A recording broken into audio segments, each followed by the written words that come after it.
We're going to go ahead and call the meeting to order. Please stand for the invocation. Ron Ellis.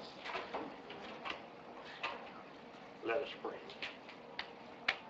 Gracious God, you've been so good that you brought us together one more time. You brought us together, and now, Lord, we ask that you guide our hearts and guide our thoughts as we go about to do the best we can to provide for the people of the city of Jeffersonville, for the employees of the city of Jeffersonville, and for all of those that just depend on us for their living, for all the things that we can do. Lord, we ask for your blessings. We ask for your strength. We ask for your peace. In the name of Jesus Christ. Amen.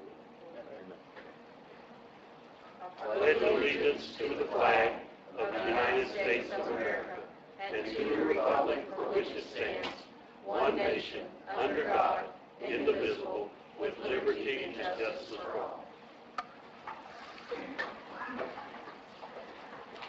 Roll call, please. Yes, Councilperson White. Councilperson Maples. Here. Councilperson Hawkins. Here. Council President Sestovny. Here. Councilperson Owen. Here. Councilperson Ellis. Here. Councilperson Samuel. Here. Let the record reflect 7 council members present. I do know that Lisa Gill is absent due to illness.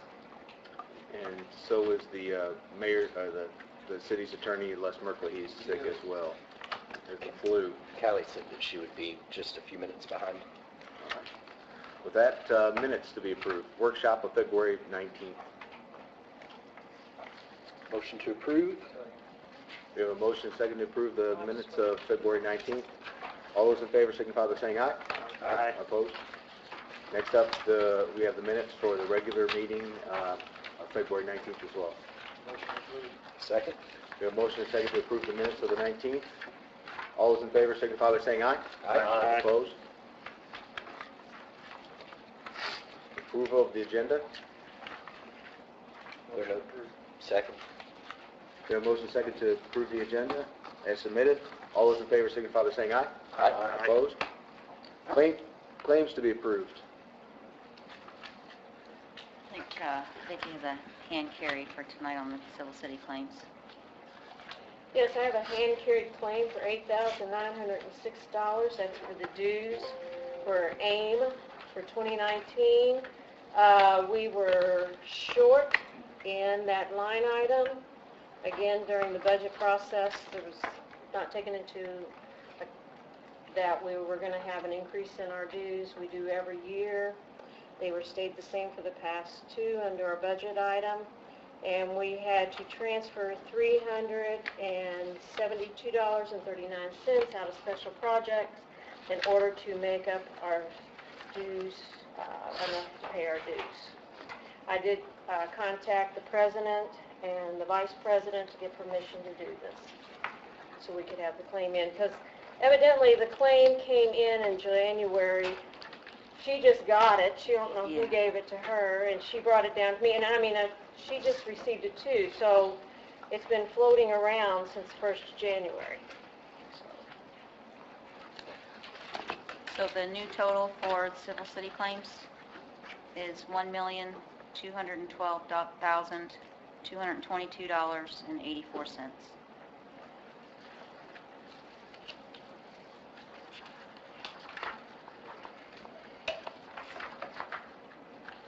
Lisa wanted to make sure to have me ask you to make sure everything's in order. Everything looks great. And Lisa, even though she's not here, she also made an effort to tell me she sat with you or went through the claims on Friday and looked at all the claims. She thought they were in order. She didn't sit with me, but she did go through them on Friday, yes. Motion to approve with hand carry. Second. We have a motion second to approve the claims with the hand carry. Any discussion? Seeing none, all those in favor signify by saying aye. Aye. Opposed? Passes. Parks claims tonight are $64,693.02.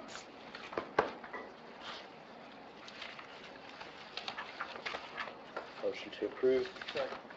We have a motion and a second to approve the parks claims. Any discussion? Seeing none, all those in favor signify by saying aye. Aye. Aye. Those opposed? Thank you. Thank you. Report of the clerk. None at this time. All right, first up, we have an ordinance regulating the treatment and keeping of domestic and dangerous and/or vicious animals. It says table to May. Is that this Yeah. May meeting? Yes, I'm well, sorry, it's, both the top two, and I They will will stay keep it till on the May. agenda, yes. okay. So we'll go ahead and move to item number 9. An ordinance transferring certain funds. Heather Metcalf. Nothing's changed since last meeting on this one. Public hearing. Pardon me? Is there a public hearing on that? No, not on this one. The next one. Motion to approve 19 OR 5 on the final. Second. I have a question. Yes, we have a motion and a second to pass 2019 OR 5 on the third and final reading. Any discussions? Go ahead, Mr. Saman. The very last line where it says transfer to 209, Yes. the 209, the 37,500. 209, is that the fund for, I'll say programs, like activities? Yes. Okay, I said it once before, I think. Above, we're removing money from equipment and hardware and furniture and fixtures Yes. and improvements, and we're transferring out for programs. Is that correct? If you look at the very top part of the ordinance in the regular park fund, you're decreasing the amount of the transfer for 209 by 68,000 and only increasing it out of edit for 37,000. So it's a total decrease in budget for Fund 209. Why would we not decrease the 68.6 at the top by the 37.5 and leave the money in edit? Because the parks needs more operating for utilities and maintenance. So they're going to lower their expenditures and capital type issues or bills to increase the amount that they need in the regular parks for utilities and maintenance. Thank you. Any other discussion? Seeing none, we have a motion and a second to pass 2019 OR 5 on the third and final reading. All those in favor signify by saying aye. Aye. Opposed? Aye. Thank you. Next up is item number 10, public hearing and a ordinance for 2019 OR 6, an additional appropriation. This is the same as it was for the last meeting, decrease in expenditures or appropriations for expenditures due to the decrease in revenue going into 209. All right, so we need to have a public hearing on this one? Yes. We'll go ahead and open the public hearing for 2019 OR 7, additional appropriation. Anyone here to speak for or against the additional appropriation? Seeing none, we're going to close the public hearing. And we've already had it pass on the first and second reading. Yes. All right. Motion to approve on the final. We have a motion and a second to approve on the third and final reading. Any discussion? Excuse me, that's 2019 OR 6, isn't it? Yes. Yes. Okay. And this is a reduction because they didn't use their budget in the past, right? Any other discussion? Seeing none, all those in favor signify by saying aye. Aye. Opposed? Aye. I think only one against, so it passed. Next up, item number 11, another public hearing for ordinance 2019 OR 7 and another additional appropriation. And there's no change on this one, it's for the vehicles for building commission. And with that, I'll go ahead and open the public hearing. Is there anyone who's here to speak for or against 2019 OR 7? Seeing none, we'll go ahead and close the public hearing. Motion to approve 2019 OR 7. Second? We have a motion second to pass 2019 OR 7 and third and final reading. Any other discussion? Yeah, just a comment. I did talk with Heather earlier this afternoon. We looked at the building commissioner's budget and their revenues. In 2018, they were budgeted to bring in $620,000. They actually brought in north of $650,000. And the year before, they were budgeted at $500,000 and brought in north of just under 540. So, I mean, they're hitting their marks and then some every year on their income. I think that the appropriation is appropriate. They need those vehicles to get out and do those inspections, especially up there in the north to east end of town. This one, Mr. Simmons? Question, Heather. It says vehicle, it's vehicles, plural, two or There's one? two. Thank you. Any other discussion? Seeing none, all those in favor signify by saying aye. Aye. Those opposed? Aye. Thank you. Thank you. Next up, new business, and I know Mr. Merkley's not here. Is there someone to represent OR 2019 OR 8, changing of zoning map? Sure. Chad Reichel, long-range planner here at the City of Jeff. Basically, we have an applicant on 10th Street. His property, it's currently a house. The rest of the remaining houses on that block are currently businesses and are zoned as businesses. He is just asking to change from R3 to NC, the neighborhood commercial, which personally we feel fits the block since all the rest of the buildings are commercial on that block already. The Plan Commission gave it a favorable recommendation last Tuesday.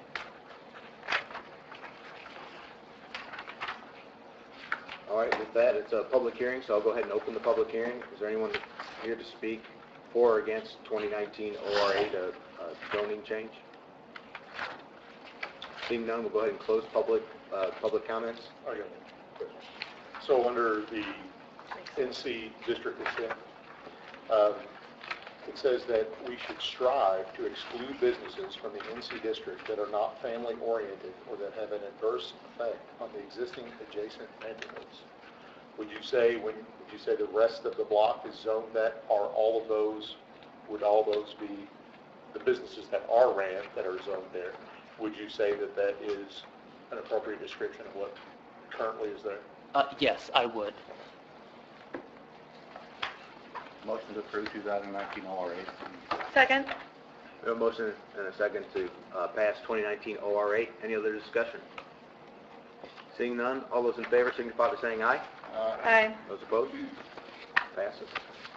You're here again. I am. All right. Item number 13, another public hearing for a zoning change, ordinance 2019 OR 9. Go ahead. Sure. The Planning and Zoning Department is looking at making some revisions to the neighborhood commercial zone district. As you may or may not be aware, we have several different commercial zoning districts in downtown, or in the city of Jeff. Those range from the downtown commercial, kind of a high-density commercial, usually on small lots, oftentimes with housing above, and then our commercial zoning ranges from there all the way to C2, which is your Menards, your Meijer, those kind of large commercial enterprises on big lots, usually with lots of parking.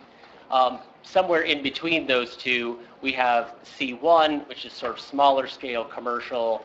Oftentimes it's banks, auto shops, sort of single buildings on larger lots with lots and lots of parking and landscaping around them. And then we have what's called neighborhood commercial. These are small scale, small lots, usually in the older urban areas of the city. And in fact, there are only 20 properties in the city that are zoned neighborhood commercial. It's probably our least used zoning district. However, we think it's a very useful zone district, and would like to make some revisions in order to allow some properties in the city to sort of better conform to their zone district.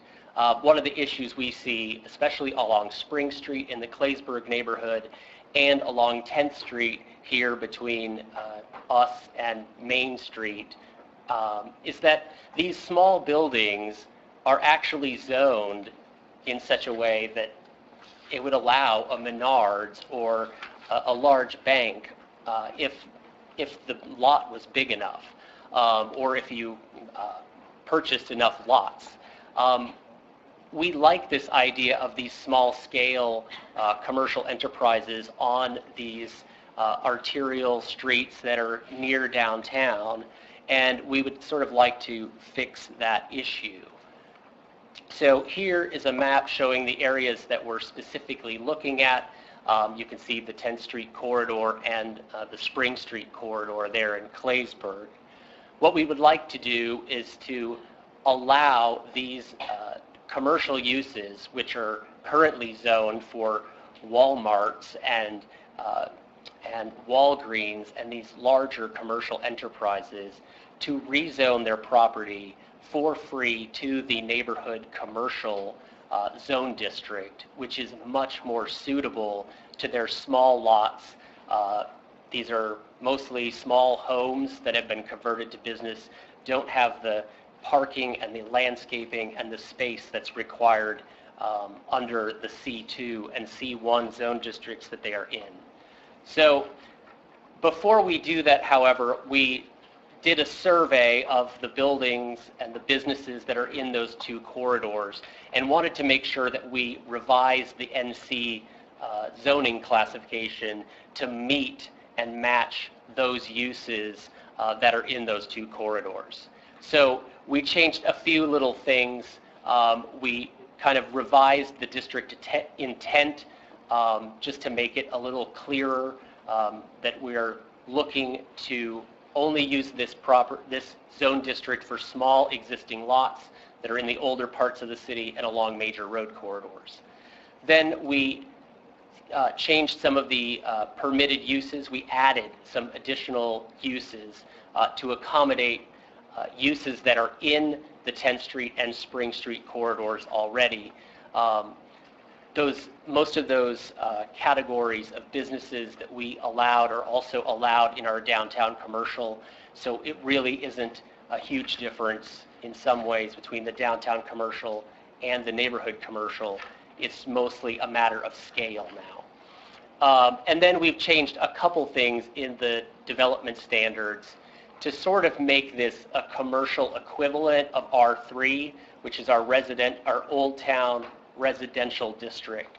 So most of these NC buildings are butting up right next to R3 properties. So we felt that the development standards for the NC ought to be pretty much the same as the R3 that they're abutting. So we've reduced the side setbacks a little, and then we've increased the max lot coverage just a little so that they're equivalent to the R3. If with your support, we will amend our zoning ordinance, and then we will proceed to talk to businesses along these two corridors to see if we can get these properties more properly zoned within the city. So are you asking us to amend our zoning code with this ordinance? And Correct. Has this passed the Planning and Zoning Commission? Yes, this was presented to the Plan Commission last Tuesday, and they gave it a favorable recommendation. Is this since it's related to zoning, is it a one and done, or is it a three reading, Mr. One Walker? and done. So one and done? Okay. I have a question. What's the main difference between neighborhood commercial and downtown commercial?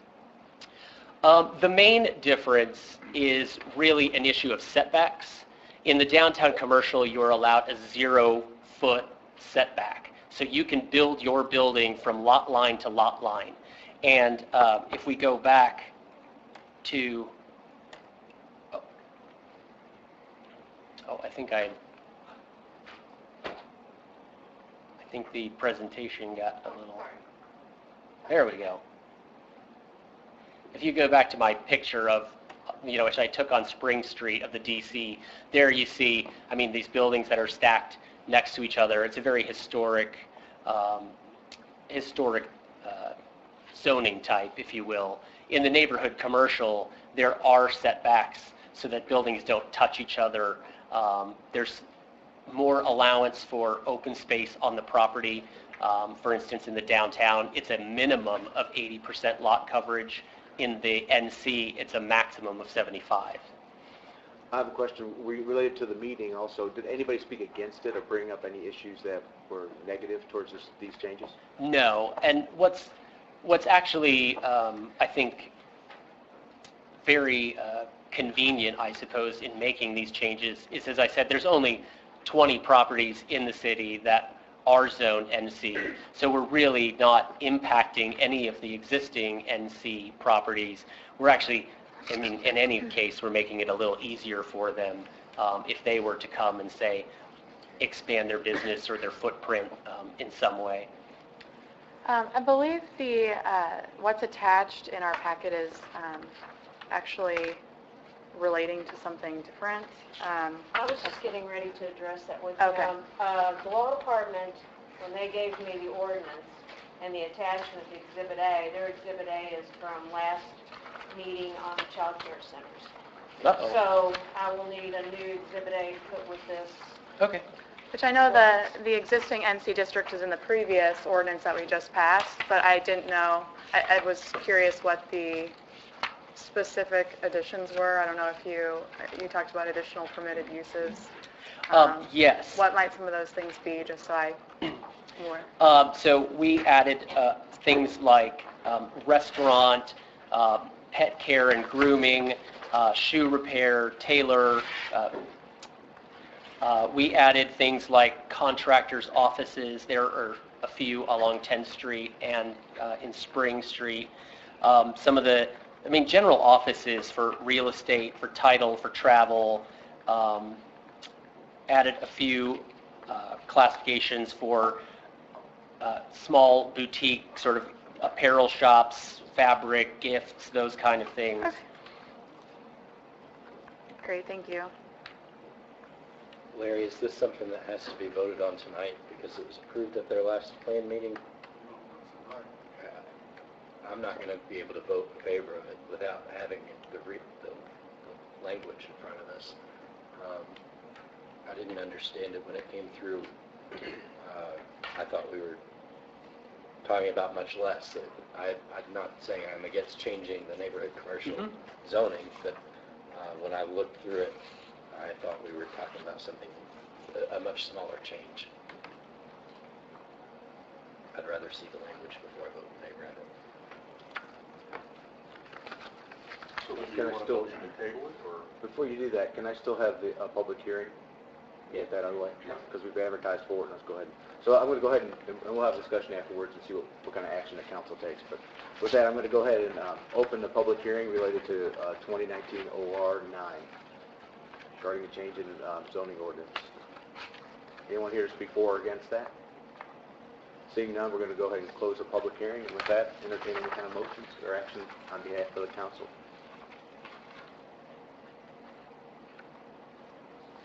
Motion to table, 2019 OR9. If we table it, just for my own knowledge, do you have to have another public hearing? No. No. I want to get that out of the way. Yeah, right. Well, And like I said, the information I got was from Department of Law. I'll second. Who wants to table it? We have a motion and a second to go ahead and table 2019 OR 9. Any other discussion? Seeing none, all those in favor signify by saying aye. Aye. Opposed? Looks like it's tabled. Chad, could you Okay. say that info in the morning, please? I will, yes. And Chad, thanks for all your work that you've done in the planning department. I know there's been some significant initiatives that you had a big part of, so thank you for those changes. Thank you. Next up, Heather Metcalf, annual report and encumbrances. This is the lovely annual report that we worked very hard on. All looks great. Just for you all to accept into the record. And also the encumbrances. I gave you the list for the top 40 vendors, and hopefully we'll have that by the next meeting. Is there any comments or questions? Well, I had a question for Mr. Berkeley, but I'm going to direct it to Mr. Wilder, maybe you can pass it along. One of the things that we've struggled with up in the new developments in my district is dealing with the cable companies and their ability to respond. In the contract as it's written that we have with them, they have to provide good service, and that's not really defined. But I know that those contracts are old and that they're getting a lot more residences buying into that. Has there been any motion, and Heather's maybe as well, to renegotiate those contracts, or do either of you have any information regarding? So obviously the term of the contract dictates. Well, I believe the contract was explained to me, of course, on a second person party here, was that it has actually been expired for quite some time, and then in the contract, it just continues to go along. Evergreen clause. Correct. Anybody? You know where the contract is? Public documents, yeah. Should be on, yeah, should be on public documents. Pardon me? Bank, Which it's the franchise agreement. Franchise agreement, and it's back from way back when. Yeah, it's sold, I think it references Clark County Cable. Yeah, it does. That was all the way back to when John Stoddard Dan. Yeah. I don't know, I think there's still been some legislation going on this session up at the State House on cable stuff. I'll look and see on that too, because I know they kind of, sometimes with the legislation, they were talking about the regulations on that.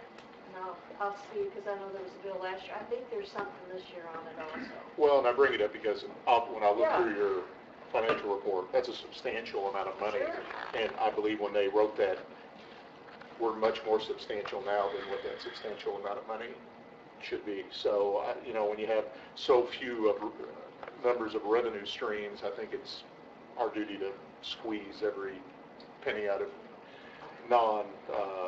non-taxpayer entities as we can. So, that's my question. I will say in the almost 8 years I've been here, and even when I was on the council, I don't ever remember seeing a contract. I think it came might up one have time. come up in my first term on the council. That was under Clark County though, but I mean, yeah. So that would have been in the 90s. Yeah. Get Mr. Wilder to review the contract. So, yeah, I can't get John yet. like I said, who's responsible? Is it administration? I So, can't do it on I was under the impression it's the administration, and that's why I was going to direct it to Mr. Markley. But I do not know whose purview that would be under. And Mr. Wilder, Yes, sir. would you be willing to talk to Mr. Merkley about the contract and see if we Absolutely. put that on your list of items? I won't talk to him face to face like you tell me. All right, that was all I had. Thanks. Any other comments or questions? I just requested you could do two different motions, one for the annual report and one for the encumbrances. And the motion is to what, to accept? Into the record.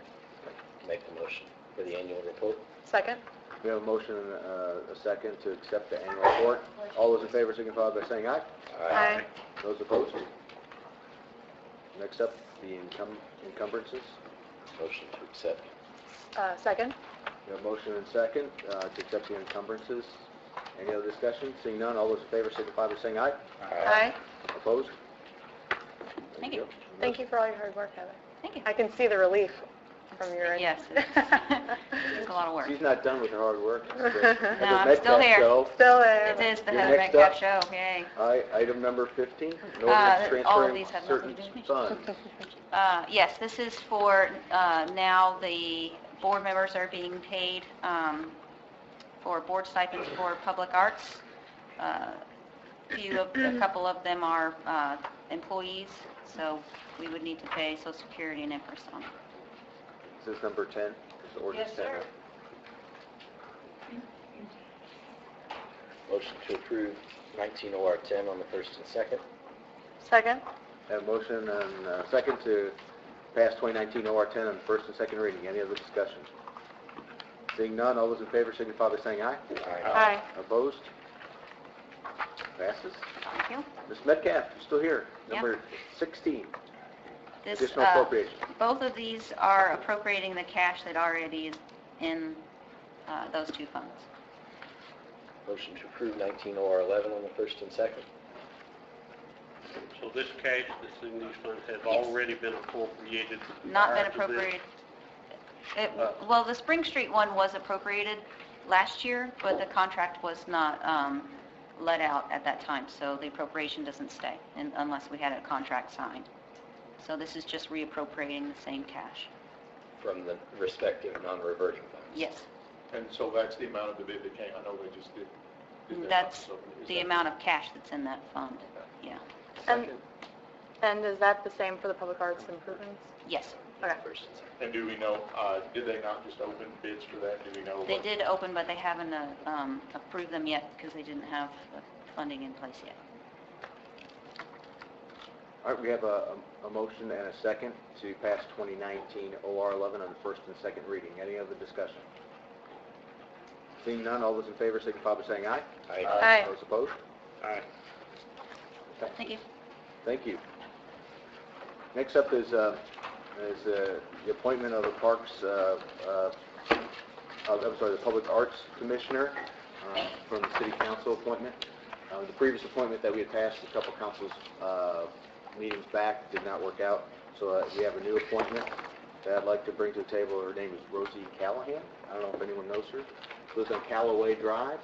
She's a retired school teacher, and she's involved in performing arts, and also volunteers for Main Street, and volunteers as a reader at the Brilliant Bumblebee store on Spring Street. Who's coming off? It's been open, I don't know who came off, it's been open for a while. So somebody get Melissa, Melissa. The Melissa. last person we appointed. Go for it. Let's go. Is there a motion? Yeah.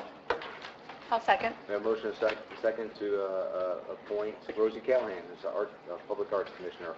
Any other discussion? Did she step forward, or was she someone that expressed interest? I was just curious how Yes. she came about. She expressed interest. Awesome. Great. All those in favor, signify by saying aye. Aye. Those opposed? Thank you. Next up, Larry Wilder, attorney comments. I have nothing other than thanks for you all allowing me the opportunity to spend that month of my life in February trying to change this. Didn't work out the way I much prefer this jury to the other one. Department heads, any department heads here? That's all. No? Public comment? Nancy Eklund. Nancy Eklund, 1608 Flintlock Drive. At the previous council meeting, there was a discussion regarding the council's funding for Jeffersonville Neighborhood Leadership Alliance, their annual National Night Out event. It was suggested that the council should pull their funding for JNLA because of insinuations that the organization is political in nature. My husband, Richard, and I have been active members of JNLA since its inception 7 years ago in January of 2012. During Mayor Galligan's last term of office, we had the privilege of attending the Jeffersonville Neighborhood Leadership Institute. These classes were spearheaded by Clarence Halse at that time, and a number of people in this room, I believe, have had the privilege of attending those classes. These classes gave attendees knowledge and insight into many of the city departments, political offices, community services, and volunteer opportunities. JNLI was promoted as a program that would connect neighborhood leaders to local government and public entities to produce positive change in the community. After Clarence Halse left the administration of Jeffersonville following the election of Mayor Mike Moore, JNLA was started by a number of JNLI grads as a means of continuing the work toward those goals that were presented in the JNLI classes. JNLA strives to enhance the quality of life for all Jeffersonville residents by promoting a variety of neighborhood improvements efforts such as block watch training and block watch signs that we purchase for neighborhoods, health and safety seminars, of which we just had one about a week and a half ago, anti-litter campaigns, mini grants to neighborhoods for improvement. We also promote, train, and support new and existing neighborhood associations and address concerns by connecting neighborhood leaders to appropriate government and public entities. Our largest event is the annual National Night Out that is held every August with over 1,000 Jeffersonville residents attending each year. The City Council funding is used by participating neighborhoods to secure such things as food, live music, bounce houses, tents, and chairs, and so on for their event. Police and fire personnel also make visits to the neighborhoods, providing safety talks, educational material for the kids, and an inside look at their vehicles. The aim of the National Night Out is to connect neighbors with each other and with city personnel, thus helping to make our community a safer, more caring place to live. The older downtown neighborhoods in the UEZ district, Rose Hill, Cherry Hill, Claysburg, Franklin Commons, and Fort Fulton Landing, have especially benefited from the funds they received toward their National Night Out event. These downtown neighborhoods have been a strong backbone of JNLA since its inception, and it would be a shame to lose the funding that is benefiting so many of our deserving Jeffersonville residents. In closing, our meetings are always non-political in nature, and partisan politics are discouraged both at our meetings and on our social media sites. We are always pleased, however, when one of our members gains the confidence, knowledge, and courage to run for public office themselves, and we've had a number do that. Josh Rodriguez, Katie Miller, Steve Gill's now running. I think Lisa was already on the council when she joined JNLA. But we've had quite a few that have chosen to run for office over the years. And I say, what better way to serve our community and strive to make it a better place to live than to be a public servant? Thank you. All right, thank you. Next up, city council comments. Mr. White. No comment. Ms. Yon. St. Patrick's Day is the day before our next meeting, so everyone have a happy St. Patrick's Day.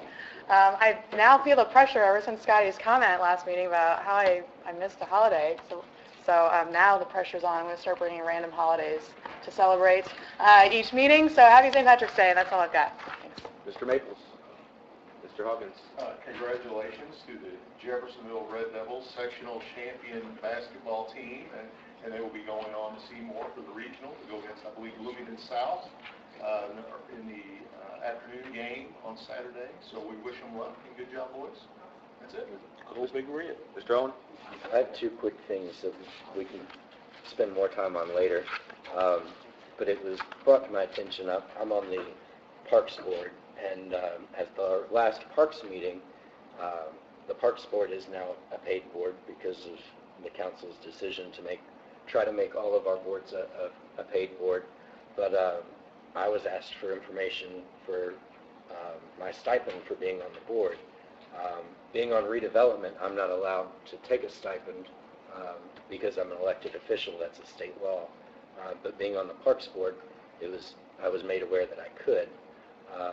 And I'm not okay with that, and I would rather defer any additional compensation. I think that being on the council provides me with plenty for being actively involved. But I was made aware that this has been a common practice, and I wanted to gauge the council on maybe changing an internal policy to have elected council members waive their compensation for any additional appointments that they have. And I don't know what specifically that looks like on paper. I just don't feel it's appropriate for elected officials such as ourselves who appoint ourselves to these boards to receive additional compensation. It just doesn't sit right with me, and if the policy doesn't change, then I'll figure out how to rectify that for myself. But if there are other council members who kind of feel the same way, that maybe we shouldn't be receiving additional compensation for board appointments, I would please let me know so that we can talk about what a policy change on paper might look like.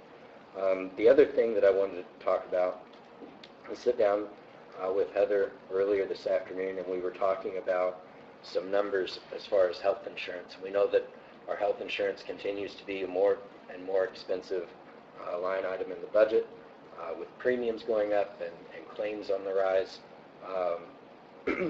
And I tried to get some numbers from Heather about what the difference in the cost was for our employees that have the HSA accounts versus who are on the PPO plans.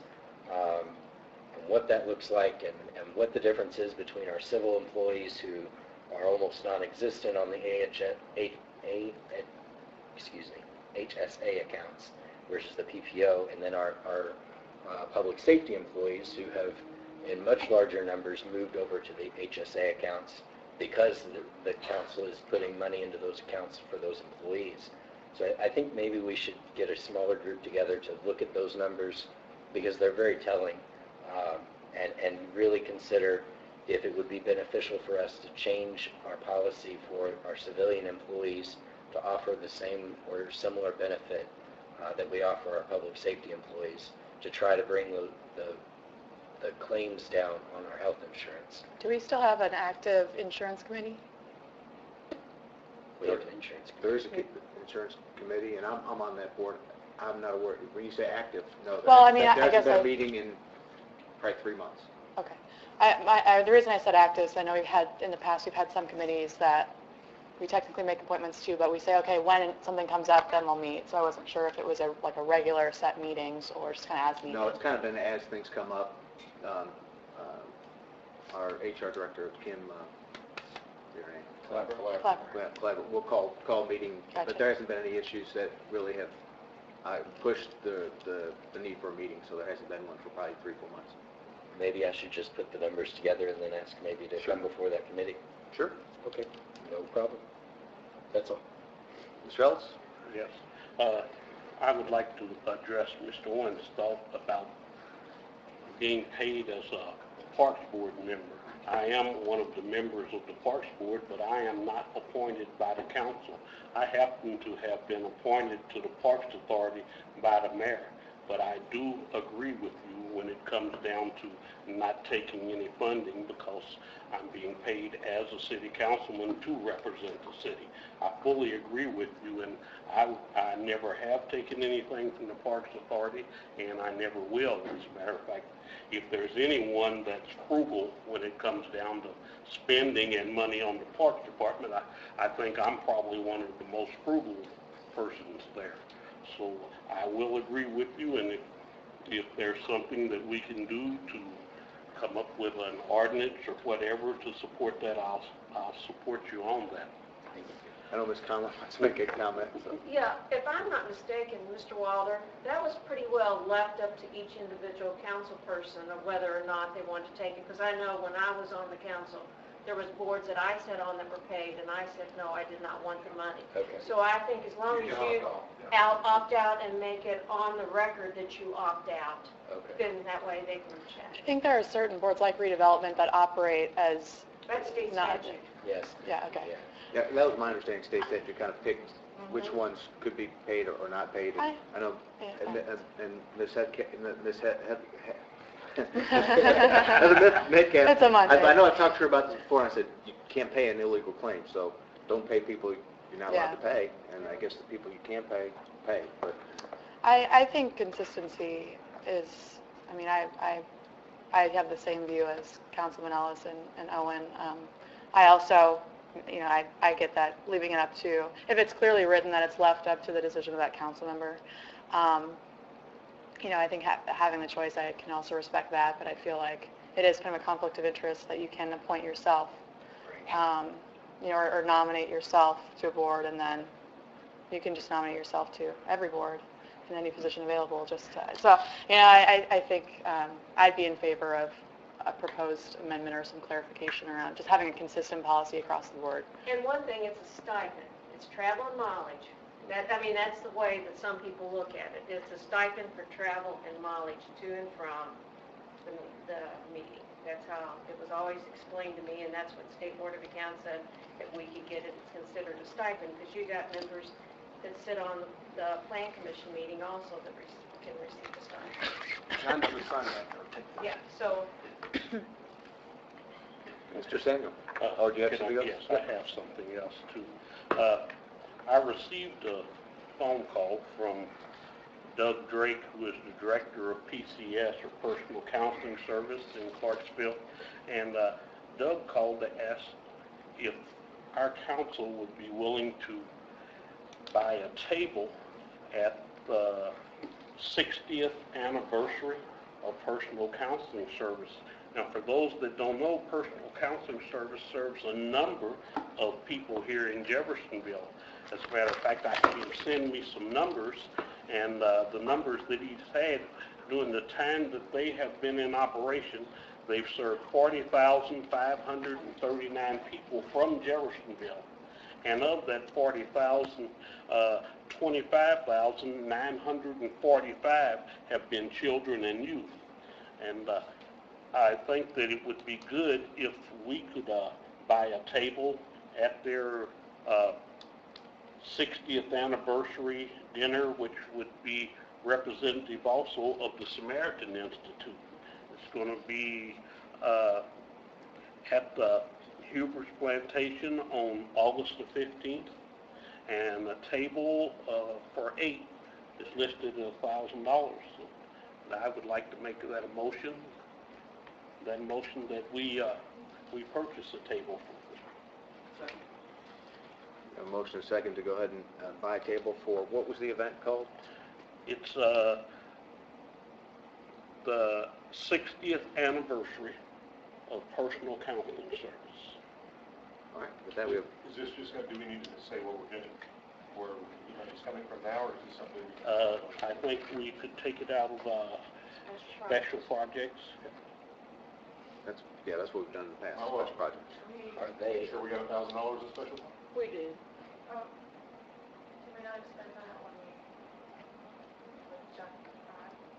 It's already been expended. That was around $8,000. There was around, Oh, we maxed out the game. Yeah. And then we went to full account. I was thinking we were maxed out. are they in Jeffersonville? Is that it? PCS is on Applegate Lane. They're actually in Clarksville, but they serve a number of Jeffersonville people. As a matter of fact, they're open. They do counseling for a majority of youth and some families. they were actually one of the first outpatient counseling centers in this area. Any other discussion or comments? Seeing none, all those in favor signify by saying aye. Aye. Opposed? So it looks like we're going to have a table there. Mr. Samuel? Two things. I asked earlier about the vehicles for the Plan Commissioner, I think it was. Because on this last meeting, I was not aware it was two. When I saw the price tag of $52,000 or $54,000, and I saw the word vehicle, I thought that was one vehicle. That got me to take notice. Then it reminded me that the council has passed an ordinance that addresses vehicles when we purchase new vehicles. It does not apply to our safety folk or our construction as far as the type vehicle necessarily. But there was some work done in years past on that. And as our city continues to grow and continues to purchase new vehicles, I'm going to ask, I guess, our attorney if he would try to find that ordinance and send it to us or to me or something. And if that's still a valid ordinance, then we can be aware of that and know that and potentially try to follow that. Or if it's not, then I will make the motion at that time to repeal it. I don't like having something on the books if we don't follow it, knowingly. Is this in relation to like the lease, like entering into a lease agreement, or is this something I don't different? remember. It has to do. I know it had to do with like the either the size or like mile per gallon, or it had different things Okay, it was addressing. parameters. Okay. Certain parameters, because. But again, I was very much relieved to know that it was two vehicles instead of one we were buying for that price. So that backed that down. I had to calm him down a little bit. Yeah, you did. So I would ask Larry if he would do that, and like I say, if it doesn't really apply, I'll encourage us to remove it. Second thing, I apologize for missing our last meeting. I was in Texas. I'm happy to announce I was there for the birth of my 5th grandchild, my 3rd granddaughter. Her name is Mason Sky Bryant. I'm sorry. And I get that in the record, Mason Sky Bryant. And S-K-Y-E? M-A-Y-S-O-N. Yeah, I knew. I have plenty of pictures, and I spared everybody that tonight. You planned ahead Don't of get me. time. I could do it. I could do it next week, next time. I was in, it's called Weatherford, which is just outside of Fort Worth, so Dallas area, Fort Worth area. So, yeah, it was, I'm a blessed guy, and I was thinking about the council. Ron has me beat, I know, on grandkids. He has 16. 16. I have 5, and I'm not trying to touch his record, but it's a good thing. So that's all I have. The only thing I have is that we did buy a table for the Main Street Cook-Off event tomorrow, so if anyone can make it, please show up and support that event. Wait, stop. Mr. Weldon? I'm going to steal Dustin's time real quick. So, His time was already used up. This is your time. no, I got to use, Shall I reclaim my time? so I'm going to, Vicki was able to get me on, I'm assuming, because I was able to get on the public documents. So 1997 was the last time there was a franchise contract with a cable company. And at that point in time, it was Insight. It was a 15-year-old agreement, which means that it actually expired in 2012. The only problem is in 2006, the state legislature passed a cable television regulation consumer concerns statute that eliminated the municipality's ability to do what they've done for so long up until 2006. So the IURC negotiates all those agreements for everybody. So your 4.5% is set by them, and they get the spectrum. So that's kind of where that went. So it all kind of went out the door in 2006. So it actually went out the door shortly after your all's contract expired. Not before. 97. So was that contract of a null after the Yes. 2006 then? Yeah. Because the Utility Regulatory Commission was determined to be a commission or the cable television was a utility.